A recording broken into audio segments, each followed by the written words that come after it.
Hey y'all, welcome and welcome back to my channel. Happy Wednesday. It is hump day. We are almost to the weekend.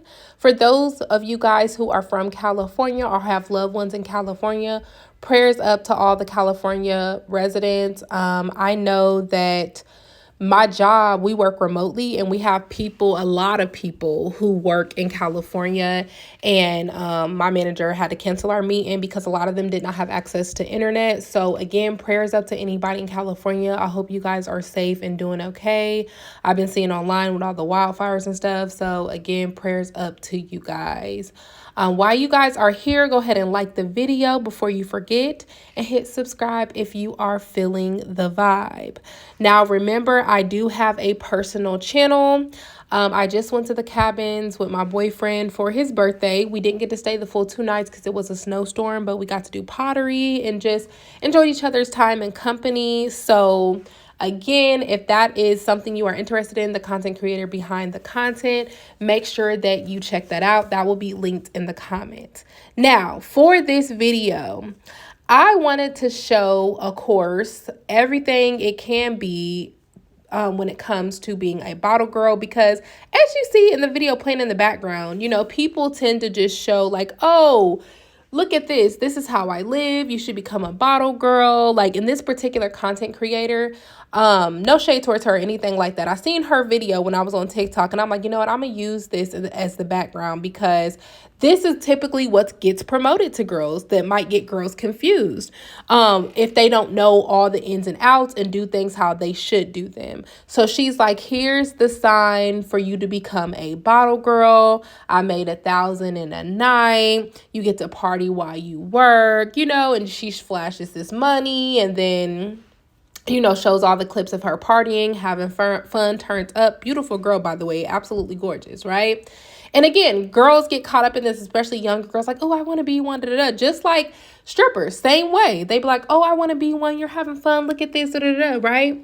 And there's nothing wrong with that. Have a good time. However, as y'all know from watching my content before, if you have, I'm always going to show all the ins and outs when it comes to this because of safety reasons. And it's also important for girls to go in and know what they're getting into, knowing the pros and the cons, not just the pros that you see online. So today you're going to be seeing stories about girls who were bottle girls. You're going to see a story about things that happened. So trigger warning, because it might not be something you may want to hear. And another thing with the first story, there was quite a few times where inappropriate language was used and I knew YouTube would flag it. So I had to edit that out and just type in what she would have said. So anytime you hear a pause, make sure that you read the screen because I typed it out for you. So without further ado, go ahead and watch the content and I'll be back at the end with my commentary. So many girls want to be bottle girls and work in the nightlife industry because of what they see us posted on TikTok. So this is the #1 piece of advice I have for anybody that want to become a bottle girl. By the way, I do have an ebook for y'all. It has resume tips, what to wear to an interview, how to find clubs, what to say when you reach out to them, and so much more. It's literally the bottle girl blueprint. So if you're into that, click the link in my bio. I have 1 review of it so far. A happy customer. She said that she was impressed. I'm gonna just put it on the screen for y'all. So I'm happy to know that because I know that it's useful to you guys and it ain't no bullshit. Well, I knew that when I put it out, but it's just good to hear from somebody who actually found some use in it, you know?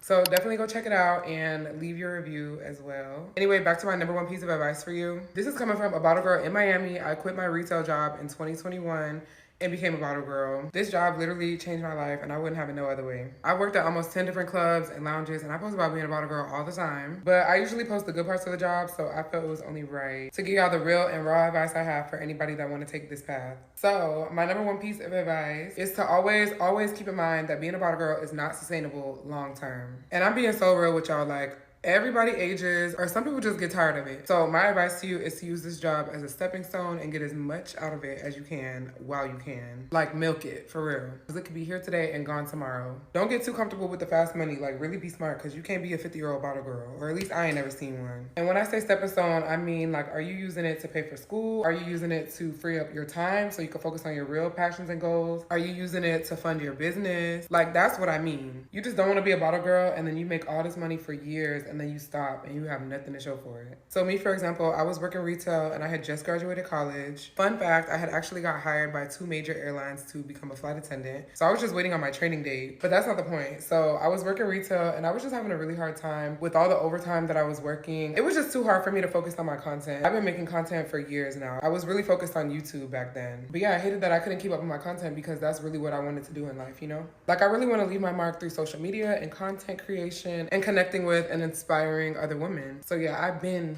doing this, okay? But yeah, so for me, the overtime hours working retail was just taking too much time away from what I was passionate about. And it was time lost that I would never get back. That really wasn't working for me. So when I found out that there was a job where I could make in one night what I was making in 2 weeks, I was like, sign me up. I was looking at it like, wow, okay, now I got all this time to perfect my craft and still have the bills paid. It was honestly just a plus that becoming a bottle girl became really good content for my page. And I ain't perfect. I definitely got lost in the sauce a few times. But overall, I came into this field and I've been doing what I need to do. My life is completely different now and I'll never be in the place I was before becoming a bottle girl. And I say that in the most humble way possible because I am a believer in God and I know that everything that was given to you can be taken away just as easily. I love this lipstick color.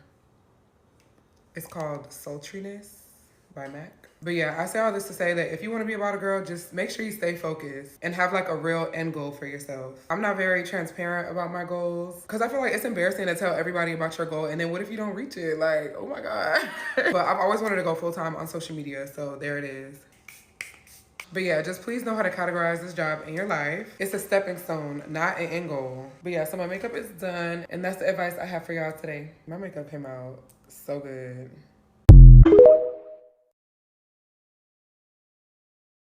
So I'm basically trying to shed light on a situation that happens a lot in the nightlife industry and that kind of gets swept under the rug.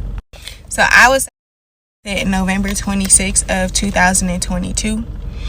I'm just going to run down the whole situation so everything makes sense. I've posted it, but it's different when you can explain it. So DMG is a promo group ran by Nigerian men. The two that runs the group is Mide and Keme. They're not brothers, not related. They're just business partners. So on my very first day that I got hired, they got me drunk. Like, we club hopped and everything. But like, I have a high alcohol tolerance. So I'm drinking, but like, I'm still aware of everything that's going on. So Mide tells me, oh, my cousin's coming to the club. Like, he's African. He has a lot of money. He's really going to like you. So, you know, in my head, I'm like, okay, like, what do I do with this information? Like, if he's your cousin, obviously, like, he's probably, like, on book with me because y'all affiliated. Long story short, the dude walk in the club. So he's like, there he go, like, go up to him. So I'm like, okay, what am I supposed to say? So I'm just like, hi. So me and the guy were just standing there. Like, he's standing right here. I'm standing right here. So again, I'm drinking, I'm having fun, you know. So all of a sudden, they like, oh, we finna go to, what's the after hours club? Vision Lounge. That's the after hours spot. So I'm like, okay, cool. But for some reason, this friend, he ended up driving me to the Vision Lounge. Like, I don't know, maybe he thought I was drunk or whatever. But again, I'm aware. Like, so I'm asking him in the car the whole time. I'm like, Mide and Keme, they coming, right? They coming. He like, yeah. So I'm like, okay, cool. So we get the Vision Lounge or whatever. It's dead. I'm talking about nobody in it. So like a good 5 minutes passed around. So I'm just like pacing. I don't see nobody. So he tells me like, he grabbed my arm and he take me into like a little room. And so I'm looking around. So he closed the door. And then he was like, he like took off his boxers and basically asked me to perform, you know what? So I'm like, no. And he like just saying like little stuff, trying to entice me like, oh, like just do it, like I'll give you money, like just do it. And I'm like, no. So I ended up walking out the room or whatever. He walked out, he went his separate way or whatever, and he didn't say nothing else to me for the rest of the night. So I ended up leaving the club. Actually, I walked out the club and I started talking to the security guard, but the security guard noticed like I was a little, you know, drunk. So he was like, you know, what happened? He was getting info out of me or whatever. He was like, just, you know, just chill right here, like you don't need to drive right now or whatever, but like you safe right here, like you good.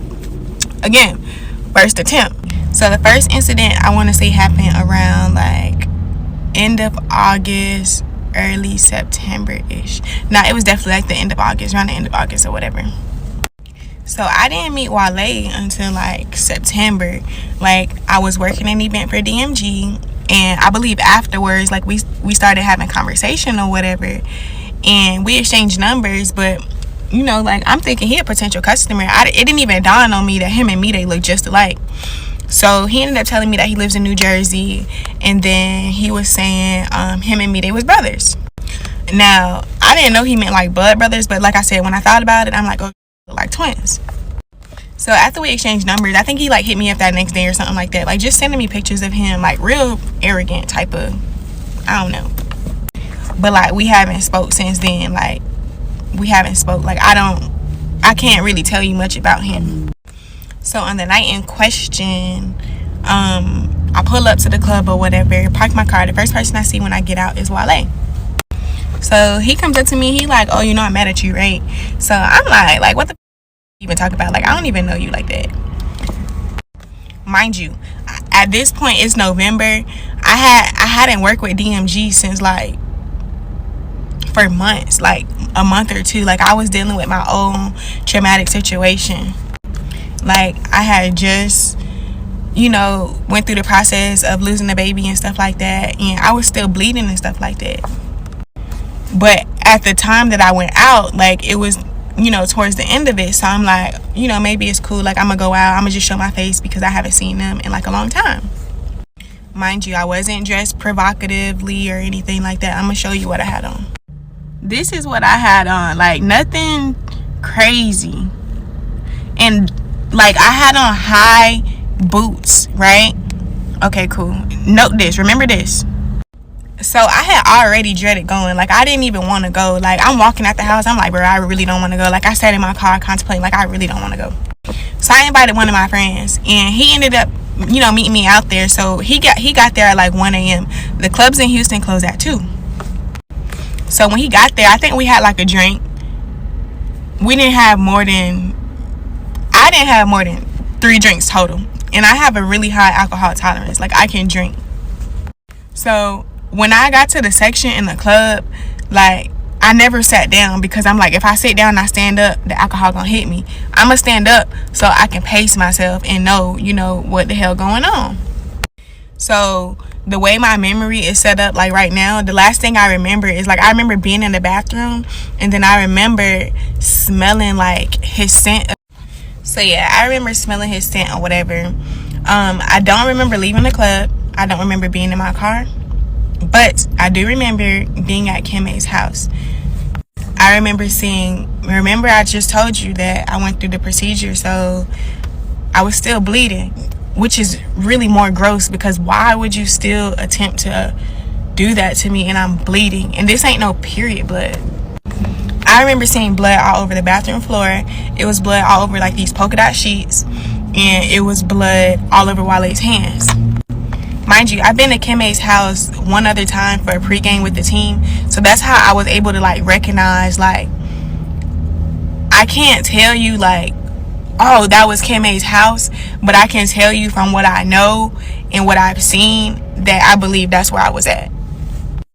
So I don't remember leaving the house. The next thing I do remember is being on my passenger seat in the car, and I was at Good Mood, like a after hours lounge, right? I was barefoot. I didn't have no phone, no glasses, my wallet, nothing.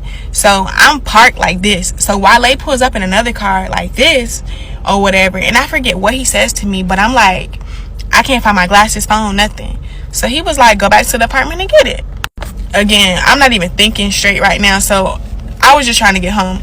So I got out my car barefoot. I went up to somebody in the parking lot, and I put my address in their phone, and I'm like, well, before I did that, I'm like, could you help me, like, you know, find my way home or whatever? So obviously I still ended up getting lost. I had no glasses, nothing. It was dark, like 5:36 a.m. at this point. So once the sun started coming up, I was able to recognize my surroundings, and that's how I was able to make it home. So later on that day, I went on to, and Mide actually texted me that day, and he said, are you okay? But Mide asking me that wasn't out of the ordinary, because like usually if I go out and I'm drinking and stuff like that, like he'll ask me if I'm okay. But what threw me for a loop was that, like, when I didn't respond, he was persistent. Like, he was texting me every single day, calling my phone every single day for like the next 3-4 days. So again, like, I'm ignoring him because, like I said, him and Wale look like twins, so it was like very triggering to even talk to him or anything like that. So Kimmy, who was out of town this weekend, he ends up reaching up to me and he texted me. He was like, hey, we have your purse, da da da, could you come and get it? So I asked Kimmy, could I meet him? And he was like, oh, Mide actually has it. So at this point, I'm like forced to talk to Mide. So I tell Mide, Mide and I, we tried like arrange like a pickup for my purse, wallet, same thing. We arranged like a pickup for it. I don't show up to the pickup because, like I said, he looks just like Wale. I could not stand to see him. So the pickup happens, the person gets my wallet, and then, like I said, I wasn't there for the exchange of my stuff or whatever. So I want to say like later on that day after I did get my stuff back, he texted and was like, are you gonna tell me what happened? Or he was like, are you gonna give me an explanation?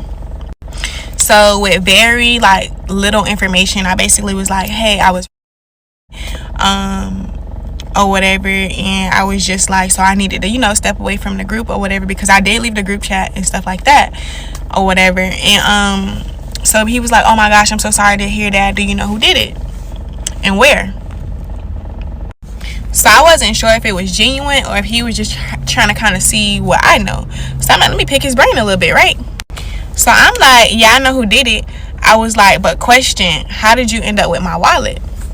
And he was like, Kimmy was out of town. I was house sitting for him, and I went to check on the place, and I found your wallet and stuff. So it never occurred to you that if Kimmy out of town, how my stuff end up there? Like, that little bubble didn't go off in your head. Like, I don't have a key to Kimmy's apartment. I don't talk to Kimmy outside of the group chat. Like, how the my stuff end up there? So I never responded when he said that or whatever, and I haven't talked to them since.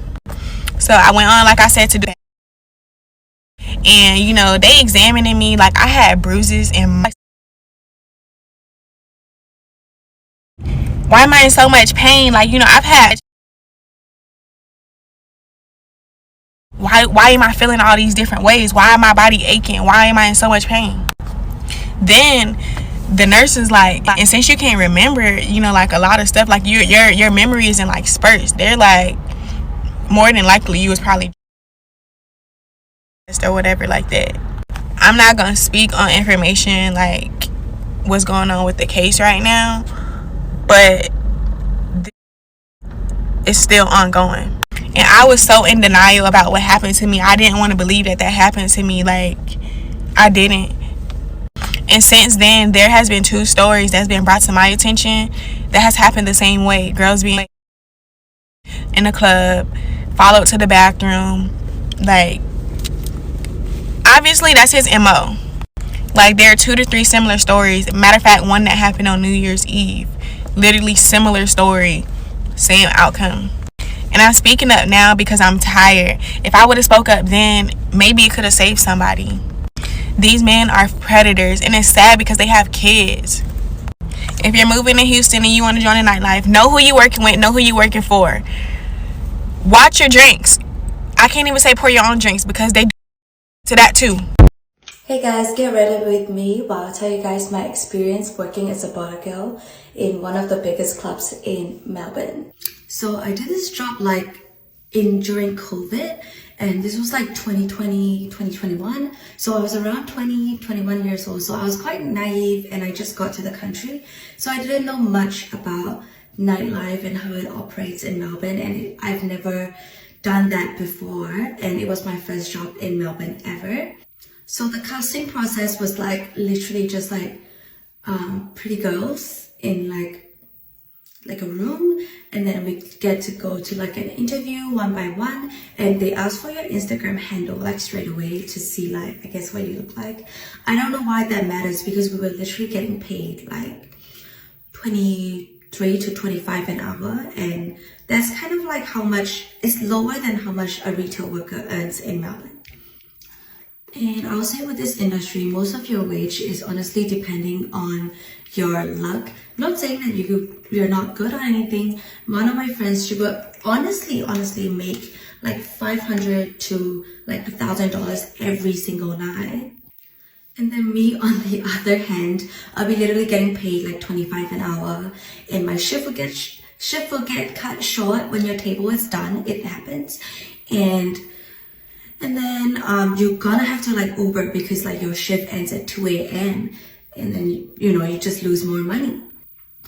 And honestly, it's a very sexualized industry. Like, I cannot describe to you like how much of a prey I felt, because when you go in for your shift, like you are assigned to a table in a little envelope, and they make the girls stand up on the stairs in a line. And basically when your customer comes through the VIP line, you like go up to them and be like, hey, and then you lead them to the table, and you're basically stuck with them the whole night. And I cannot tell you how many girls like I know get like groped every week. Like we do have good security guards, but like I feel like you have to be like mentally tough to do this job, especially in a nightlife industry. Also, I feel like your shift depends on how much the managers liked you. So honestly, one of our floor managers was like dating like a lot of the girls that were working there, and I didn't find this out until much later. And I think he was kind of like sleeping with a lot of girls at one point. It was kind of gross, but yeah. Like, I don't think there's anything wrong with doing what I did, but I feel like a lot of girls that went into this, they were all really young and all started around 19. And I think it's very, very impressionable age, because you have customers that are like 40-year-olds trying to be like, hey, you want to go to a karaoke room after this? Which basically is like a room where like everyone does. I don't know what happens in there. I've never been to one, but a lot of girls were involved in that like after party kind of business. Like, I honestly thought it was a flex telling people like, hey, I work as a bottle girl, because it was like some kind of validation that I made it through the round of like casting. I just felt like, oh, so hot, like telling people that, but it was nothing to be looking up to. And not to mention, you have to be in the skimpiest outfit that they assign you. And also, you don't get to keep the uniform, so it's kind of freaking disgusting.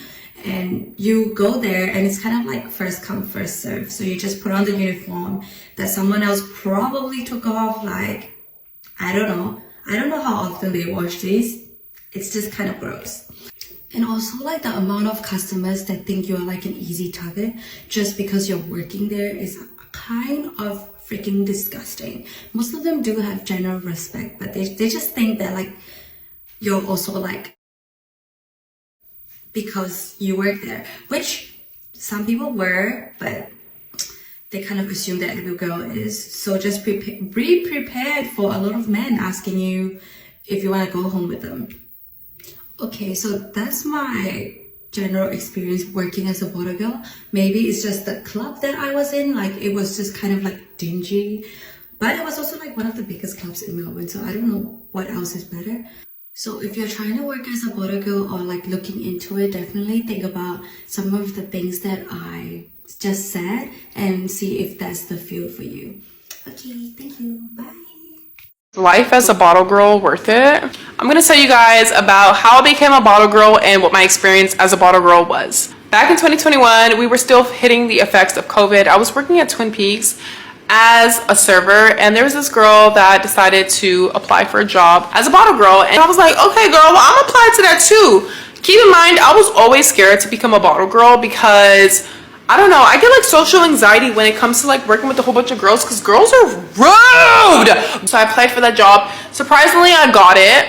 So that was the first time that I've ever became a bottle girl, and I became a bottle girl at this club in Houston, and it newly opened. So my advice is, if you want to be a bottle girl, work somewhere that's just newly opening, because the girls aren't going to be as rude as they would be if they were already established at the venue. So say there's a club and the girls have already been there for some time, they're going to be rude. Why? Because they feel like they are entitled to the clientele. They feel entitled to the establishment, which is like really annoying, because it's like, we're all human. We're all gonna die one day, okay? I got lucky that both of my bottle girl jobs were somewhere that was brand new. I ended up living that lifestyle, and I just want to say, like, I was never understanding why there was just such like an aggressive like perception of being a bottle girl from the outside looking in. So every single time somebody would talk to me, they would tell me like, you don't belong. Like, I could just tell you're not one of them. I was like, why are you speaking so negatively about bottle girls? So truth be told, tea is, there are girls that let the bottle service take over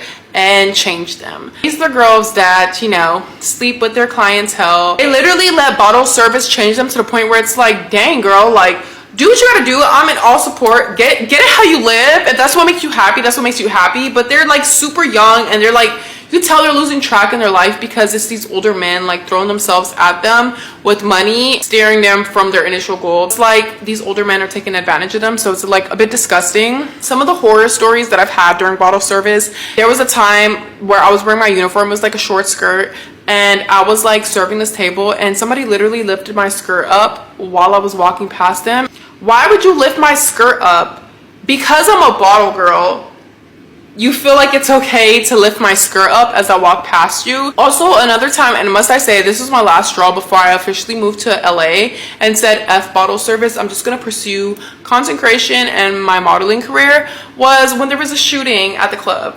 So I sat there hiding in the office because there was a shooting going on outside. Somebody got shot in the face. I was hiding in the office with the other girls, and like some girls were crying, some of us were just like in a panic, some of us were shook, and we were just looking at the cameras to see if like the shooter was gonna come inside.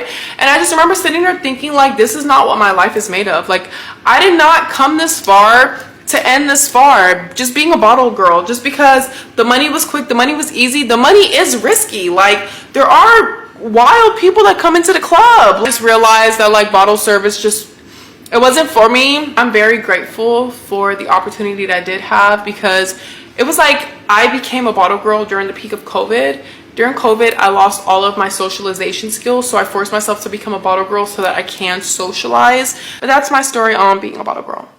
So before I get started with the commentary, again, no shade, hate, or judgment towards anybody who works as a bottle girl, wants to be a bottle girl, or works in the night industry in general. Like, I have a sister who works in the night industry. She loves it. She has told me stories, you know, on if I ever wanted to work, what I could expect as far as like a bottle girl goes, etc. She's like, oh, you make a lot of money, da da da. But then she told me about, but you got to be prepared for this and prepared for that. And it was just something I wasn't personally interested in at my age.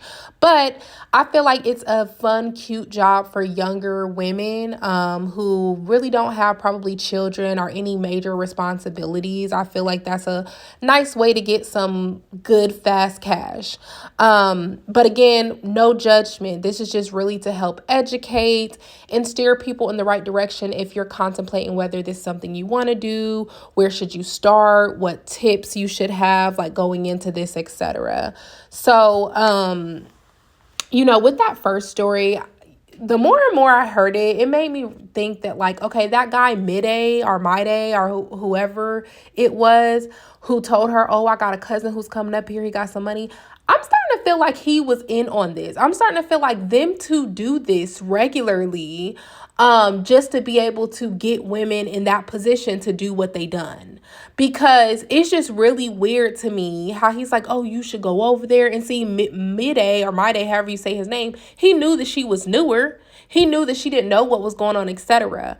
And with I don't know if this club was like a newer club, older club, or whatever, or if women who was already working there kind of knew what was going on. But I feel like that's also a position to where somebody who already been working there, know what goes on, etc., should have like filled her in. That's where girl code comes. Like, fill her in. Like, girl, don't go over there. Don't work with him. Don't, you know what I mean? But see, a lot of people are so in it for themselves. They not gonna warn you because they don't want to lose their money and lose their jobs, etc. So, you know, and this also reminds me of that video I did, Stripper Diaries. If you have not seen that, go to my videos. It's more of a recent video where I did Stripper Diaries, where the strippers were talking about their stories and chronicles, etc. And one of the girls said that they had a major issue with somebody trying to, a male trying to take all of their money who did not work for the club. So you just never know what's going on in the background of who set up what, etc. But to me, it definitely sounds like a setup. I'm glad that she made it out alive, but it is unfortunate that there is trauma there now. So I hope that she is getting counseling or help that she probably is going to need, because again, that's traumatizing. That will make you not want to work in that industry again. I always tell y'all, sorry, my alarm went off. I always tell y'all that the nightlife in certain industries, even the sugar baby lifestyle, etc., unfortunately, it's filled with a lot of low vibrational individuals. A lot of people who just are materialistic, they worship money, they idolize money and material things, so that anything else that happens low vibrational, they overlook because, oh, look, I'm pretty, I got diamonds. Oh, look, I'm pretty, I got a Chanel bag. Oh, look, I'm pretty, I got this amount of money that they just gave me. Like, they overlook all these other low vibrational things, almost like selling their souls, like lowering their morals and standards and values just because of money. That's everywhere in the night industry. And you can ask people who have worked in the night industry for a while, and they will tell you that. They'll be like, don't get lost in this. Matter of fact, I agree with the second to the last girl who's been working in the industry for a while. I went on her page and looked at some of her content. She's really pretty, by the way. I love when she gets dressed up. I'm like, wow, she's really pretty. And she puts women literally on game. She said how being a bottle girl changed her life. She worked as a retail something in a retail job, but she quit her job, and being a bottle girl literally upgraded and changed her life. But she tells people, like, don't let this change you. It got to me a couple times, but don't let it change you. Make sure you're in this for the short term. Don't do this long term. And it makes sense because a lot of bottle girls get picked based off of their looks. It don't matter how much experience you have. From what I have heard, especially in like very competitive cities like Miami and California, LA and Atlanta, like, it is about your looks and what you look like, and what you're going to be bringing, like what kind of audience that you can probably attract to the club to come back and see you, etc. Almost like a stripper, but you don't gotta take your clothes off and dance and stuff. So, of course, with that being said, there's always new bodies, new faces coming in to try to take your job. And if they get to full capacity, they're going to start looking at the girls who ain't bringing in that much money or customers, and they're going to kick them to the side and bring in new faces. So it makes perfect sense. Like, yeah, get in there and have a plan with it. Like, if you are wanting to go to school, you better do like Diamond Off Players Club. Go ahead and pay your intuition for however much that you can pay it up to, and then get out after you get your degree, get a job, etc. If you want to do a trade, do hair, lashes. The beauty industry is making a lot of money right now. If you want to open up a boutique, sell hair, whatever, go ahead and fund that through that quick money that you're making. And I also recommend that if you're making a lot of money, go ahead and get stuff out the way that you can go ahead and get out the way. Like, for example, if you are able to buy a house, go ahead and buy a house. You know what I mean? Like, if you're able to. Like, I know that it's kind of hard with buying a house and like all the rules and stuff that you have to, like, I'm a homeowner, and I remember the process of buying a house, and it was a lot. So if you are able though to go ahead and buy a house, I would say go ahead and buy a house that's below your means. Like, I always suggest living below your means. Go ahead and buy a car. And if you buy something that's a little bit more expensive because you really want it, then go ahead and try to pay down that car as much as possible. Because what happens is you get this lifestyle, and then you have to pay to obtain this lifestyle. So a lot of people who want to leave the nightlife, they can't leave the nightlife because they have to fund the lifestyle instead of just like living below their means and taking care of what they need to take care of so that they don't have to worry about that. They don't do that. You have to have good money management skills. And like, there was this one girl who said that like she backtracked, like she left the club. She used to be a stripper. She left the club. And then once her bills and started coming in, she was like, you know what? I can't pay for this. Like, I need to go back to doing what I was doing because my job is not kicking. It's not, kicking what it needs to kick in for these bills and stuff. And yeah, when you go from working the nightlife and making quick, fast cash to going back to the corporate lifestyle, it's going to be a change. That's why you need to be prepared for it. You need to stack up, pay off as much as you can pay off, any debt, cars, whatever. I would say get a place to where, if you can own it, that would be great. But if not, get a place and go ahead and pay the rent up as far as you can so you can chill. And whatever corporate job you have, you can use that money to just put away with the rest of the money you have saved up. So that's just my advice when it comes to that. A lot of girls talk about how it's so much pressure for them to make you drink and stuff when you don't want to drink. I say have a buddy. in that industry. Like, have somebody who you look out for and they look out for you. Because it's just a lot of things that can happen. And if you know that you're not a strong person when it comes to peer pressure and trying to fit in, etc., it's probably not a lifestyle that you should go into. And then, like I always say, y'all know spiritual awareness is everything. So if something's not right, something's off-putting, if a person you around just don't feel right, etc., then, you know, so be it. You're going to have to move around. Like, for real, because that's what your intuition is there for. Not everybody is genuine. Not everybody is there for you. So that's how I feel when it comes to this lifestyle. Do whatever you want to do. Do what's going to make you happy. But again, have a plan. And definitely get some advice from people who's been in the game for a while. So that's how I feel. Let me know what y'all think. And if y'all have any crazy stories or opinions, like, comment, subscribe. I will see y'all in the next one.